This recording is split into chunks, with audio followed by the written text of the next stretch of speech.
The rap game is all about fitting in. From cars to clothes to drugs, there's a lot of pressure to conform. But there are rappers who hop on the trends, and there are rappers who start the trends. A$AP Rocky sits firmly in the latter camp. Despite one of the most tragic backstories in hip-hop, Rocky became an extremely influential figure, not only in the realm of music, but in a wider cultural context as well. In this video, I'm going to talk about how Rocky came to be the legendary embodiment of style he is today, from his unstable childhood selling drugs in New York, to his Southern-inspired debut mixtape Live Love A$AP, all the way to Testing, an underrated and experimental look at the 2018 hip-hop zeitgeist. Let's get into it.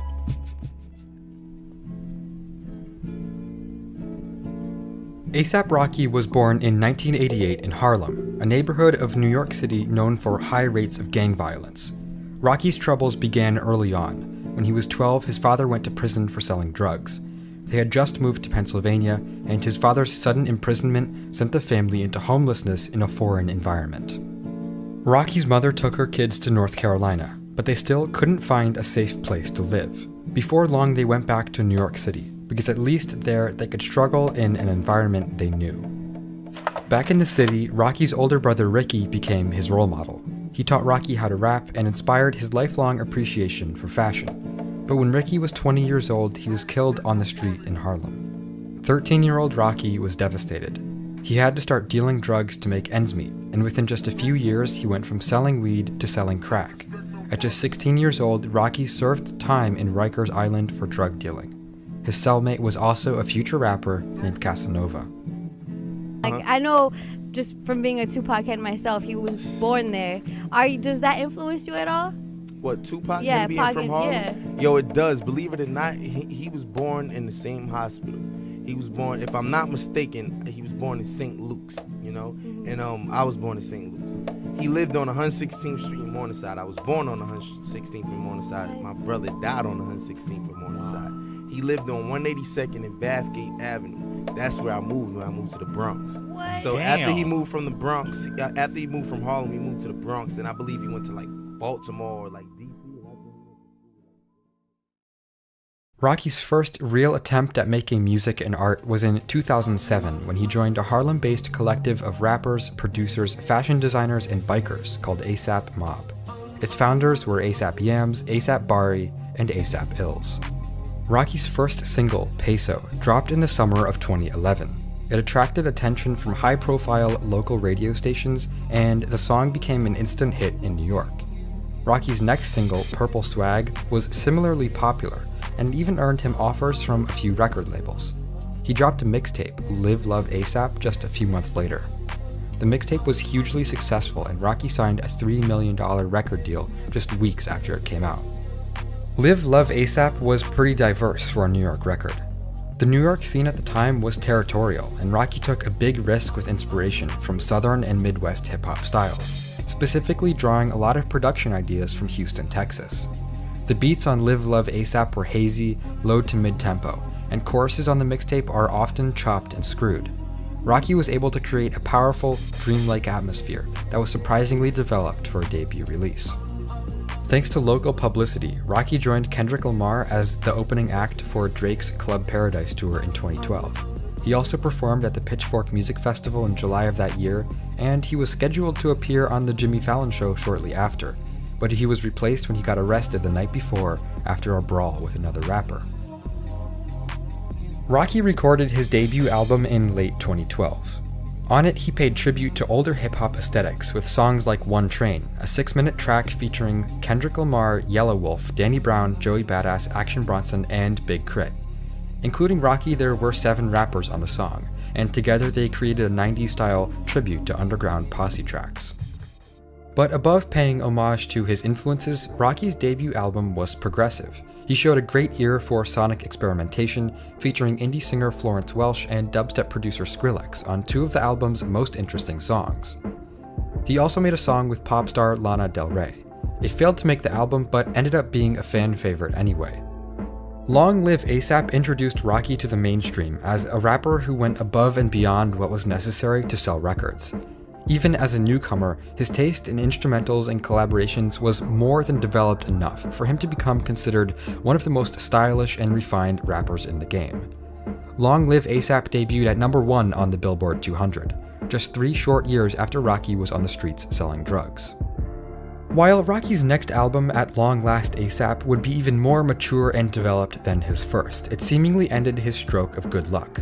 Rocky's mentor and the album's executive producer, A$AP Yams, died a few months before it came out.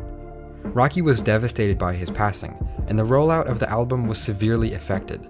Yams rarely took the spotlight for Rocky's success, but it would have been impossible without him. The album was finished before his death, and no mentions of his tragic passing were added. At Long Last ASAP is Rocky's first fully formed record.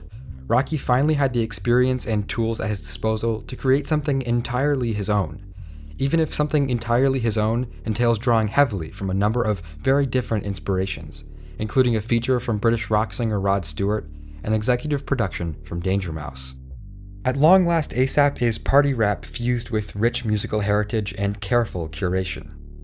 Collaborators on the album include pop singer MIA, rappers Future, Lil Wayne, Bones, and even pop singer Miguel. On At Long Last ASAP, Rocky became more than just a rapper. He became a curator of different moods and experiences, bringing together a wide variety of genres and musicians for one of the most stylish and charismatic musical experiences of 2015. The album debuted once again at number 1, spending 4 weeks there. Despite its success, it represents a low point in Rocky's career, marked by loss and grief. Rocky's first project without the guidance of Yams would prove to be his most controversial. Testing was released in May 2018.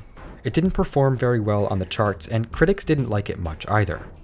The album was criticized for being basic, messy, and directionless. Questions were raised about Rocky's ability to make music without Yams' help. And indeed, I do think that perhaps the album was most affected by the death of Yams and Rocky's sister shortly before it was recorded. Rocky's life has been marked by loss since childhood. His brother died when he was 13, his father died shortly before the release of his first album, his mentor died just before his second album, and he lost his sister before his third album. Testing is Rocky's most thoughtful release yet, because at this point Rocky's dedication to his lifestyle of excess has become weak. Of course, he's still A$AP Rocky. He still loves fashion and women and acid, but he's alone now. The people he could always count on the most are gone. Testing's album cover is a picture of 10 people standing above the photographer with a white background. And I think Rocky choosing this cover tells us a lot about where his head is at in the wake of these losses. Yams had a huge part in curating Rocky's sound, and now that he's gone, Rocky had the choice to either throw their style away and start over, or continue as if nothing had changed at all. And Testing in the end is an album full of ideas but without a central creative backbone. And of course that's not to say that I didn't like it, because it's actually my favorite album by Rocky, and I would rate it in my top 15 records to come out last year. It's full of interesting ideas, and I really enjoy the variety. A$AP Rocky is one of the most stylish and dynamic figures in hip-hop. There are very few rappers who've done time at Rikers Island and later gone on to host performance art events at Sotheby's. Rocky connects his past brawling in the streets and selling drugs to his present as a connoisseur of high fashion. Rappers have always been dynamic, from Jay-Z and Sean Combs' successful business ventures to Childish Gambino's multi-hyphenate acting and directing career. Rocky stands among them as someone who's concerned less with creating the best of anything, and more with getting into as many lanes as he can. Rocky makes fun, engaging, generational music. He pushes the envelope of popular fashion, and with that, in a way, has transcended himself. A$AP Rocky has come to represent the very idea of creativity in hip-hop. Not bad for a kid from Harlem.